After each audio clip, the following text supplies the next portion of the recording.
ಲಕ್ಷ್ಮಿ ಬಾರಮ್ಮ ಸೀರಿಯಲ್. ಲಕ್ಷ್ಮಿ ಜೊತೆಗಿದ್ದರು ಮತ್ತೆ ನೆನಪಾಗುತ್ತಾಳೆ ಕೀರ್ತಿ. ವೈಷ್ಣವ್ ಪರಿಸ್ಥಿತಿ ಹೇಗಿದೆ ನೋಡಿ. ವೈಷ್ಣವ್ ಹಾಗೂ ಲಕ್ಷ್ಮಿ ಇಬ್ಬರು ತುಂಬಾ ಖುಷಿಯಿಂದ ಕಾಲ ಕಳೆಯುತ್ತಾ ಇದ್ದಾರೆ. ಹೀಗಿರುವಾಗ ಇಡೀ ಬೆಂಗಳೂರು ಕಾಣುವ ಒಂದು ಎತ್ತರ ಜಾಗಕ್ಕೆ ವೈಷ್ಣವ್ ಲಕ್ಷ್ಮಿಯನ್ನು ಕರೆದುಕೊಂಡು ಬಂದಿರುತ್ತಾನೆ. ಅದನ್ನು ನೋಡಿ ಅವಳಿಗೆ ತುಂಬಾ ಆಶ್ಚರ್ಯ ಹಾಗೂ ಸಂತೋಷ ಆಗುತ್ತದೆ. ಅವಳು ಕುಣಿಯುತ್ತಾ ಮುಂದೆ ಮುಂದೆ ಹೋಗುತ್ತಾಳೆ. ಆದರೆ ಕೆಳಗೆ ಕಂದಕದ ರೀತಿ ಇರುತ್ತದೆ.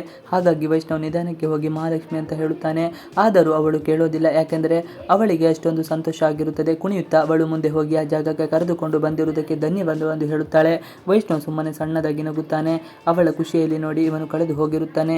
ಲಕ್ಷ್ಮಿ ಹೇಳ್ತಾಳೆ, ನಾನು ಚಿಕ್ಕವಳಿದ್ದಾಗ ನಮ್ಮ ಮನೆಯ ಪಕ್ಕ ಒಂದು ವಾಟರ್ ಟ್ಯಾಂಕ್ ಇತ್ತು. ನಾನು ಅದನ್ನೇ ಹತ್ತಿಕೊಂಡು ಅದೇ ಒಂದು ಗುಡ್ಡ ಎಂದು ಭಾವಿಸುತ್ತಾ ಎಂಜಾಯ್ ಮಾಡ್ತಾ ಇದ್ರೆ. ಆದರೆ ಯಾವತ್ತೂ ಇಂಥ ಒಂದು ಜಾಗಕ್ಕೆ ಬರೋದಕ್ಕೆ ನನ್ನ ಹತ್ರ ಆಗೇ ಇರಲಿಲ್ಲ. ಹಾಗಾಗಿ ಈಗ ನೀವು ಕರ್ಕೊಂಡು ಬಂದಿರೋದಕ್ಕೆ ನನಗೆ ತುಂಬ ಖುಷಿ ಕೊಟ್ಟಿದೆ ಅನಿಸುತ್ತಾ ಇದೆ ಎಂದು ಅವಳು ಹೇಳುತ್ತಾಳೆ. ಇದನ್ನು ಕೇಳಿ ಅವನಿಗೆ ಇನ್ನಷ್ಟು ಖುಷಿಯಾಗುತ್ತದೆ. ನಾನು ಸಿನಿಮಾಗಳಲ್ಲಿ ಇಂಥ ಜಾಗವನ್ನು ನೋಡ್ತಾ ಇದ್ದೆ. ಆಗಿನಿಂದಲೂ ನನಗೆ ಈ ರೀತಿ ಜಾಗಕ್ಕೆ ಬರಬೇಕು ಅನ್ನೋ ಆಸೆ ಇತ್ತು. ಆದರೆ ನಾವೆಲ್ಲರೂ ಹೊರಗಡೆ ಹೋದರೆ ದೊಡ್ಡಮ್ಮ ತುಂಬ ಬೈತಾ ಇದ್ರು. ಅವರ ಹತ್ರ ಬೈಸಿದುಕೊಳ್ಳೋದಕ್ಕಿಂತ ಮನೆಯಲ್ಲೇ ಇರೋದೇ ಮುಖ್ಯ ಅಂತ ನಾನು ಅನಿಸಿ ನಾನು ಎಲ್ಲೂ ಹೊರಗೆ ಹೋಗ್ತಾ ಇರಲಿಲ್ಲ ಎಂದು ಹೇಳಿದ್ದಾಳೆ. ನಿಮಗೆ ಹೇಗೆ ಈ ಜಾಗ ಗೊತ್ತು? ನೀವು ಇಲ್ಲಿ ಎಷ್ಟು ಸಲ ಬಂದಿದ್ರಿ? ಲಾಸ್ಟ್ ಟೈಮ್ ಯಾವಾಗ ನೀವು ಇಲ್ಲಿಗೆ ಬಂದಿರೋದು ಎಂದು ಲಕ್ಷ್ಮಿ ಪ್ರಶ್ನೆ ಮಾಡ್ತಾಳೆ. ಆಗ ಅವನಿಗೆ ಹಳೆಯ ಘಟನೆ ನೆನಪಿಗೆ ಬರುತ್ತದೆ. ಯಾಕೆಂದರೆ ಅವನು ಹಿಂದಿನ ಬಾರಿ ಬಂದಿರೋದು ಕೀರ್ತಿ ಜೊತೆ ಆಗಿರುತ್ತದೆ. ಅವಳಿಗೂ ಅದು ಸರ್ಪ್ರೈಸ್ ಕೊಟ್ಟಿದ್ದ. ಅವಳು ಆ ಜಾಗವನ್ನು ಇಷ್ಟಪಟ್ಟಿದ್ದಳು. ಅವನು ಅವಳ ಕತ್ತಿಗೆ ಲವ್ ಲಾಕೆಟ್ ಇರುವ ಒಂದು ಸರ ಹಾಕಿದ್ದ. ಅದೆಲ್ಲವೂ ಅವನಿಗೆ ನೆನಪಾಗುತ್ತಿದೆ. ಇದೇ ಅದೆಲ್ಲ ನೆನಪಾದ ತಕ್ಷಣ ಅವನು ಮಂಕಾಗಿ ಹೋಗುತ್ತಾನೆ. ಆದರೆ ತನ್ನಷ್ಟಕ್ಕೆ ತಾನೇ ಸರಿಯಾಗ್ತಾನೆ. ಈಗ ಹಳೆಯದೆಲ್ಲ ಯಾಕೆ ಹೇಳಿ, ಯಾಕೋ ಬಂದಿದ್ದೆ, ಅದನ್ನೇ ಈಗ ನೆನಪು ಮಾಡಿಕೊಂಡು ಇರೋಕ್ಕಾಗುತ್ತಾ ಇಲ್ಲ ತಾನೆ ಎಂದು ಕೇಳ್ತಾನೆ.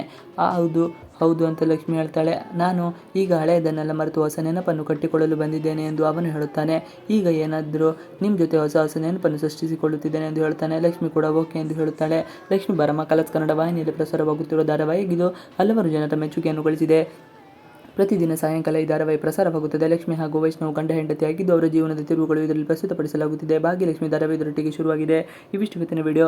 ಈ ವಿಡಿಯೋ ಇಷ್ಟ ಆದರೆ ಪ್ಲೀಸ್ ಲೈಕ್ ಶೇರ್ ಸಬ್ಸ್ಕ್ರೈಬ್ ಮಾಡಿ. ನೀವು ನಮ್ಮ ಯೂಟ್ಯೂಬ್ ಚಾನಲ್ಗೆ ಸಬ್ಸ್ಕ್ರೈಬ್ ಆಗಿಲ್ಲ ಅಂದರೆ ಬೇಗ ಸಬ್ಸ್ಕ್ರೈಬ್ ಮಾಡ್ಕೊಳ್ಳಿ. ನಾವು ಹಾಕುವಂಥ ಎಲ್ಲ ವಿಡಿಯೋಗಳು ನಿಮಗೆ ನೋಟಿಫಿಕೇಶನ್ ಮುಖಾಂತರ ದೊರೆಯುತ್ತದೆ. Thanks for watching video. Please like share and subscribe our channel for more videos.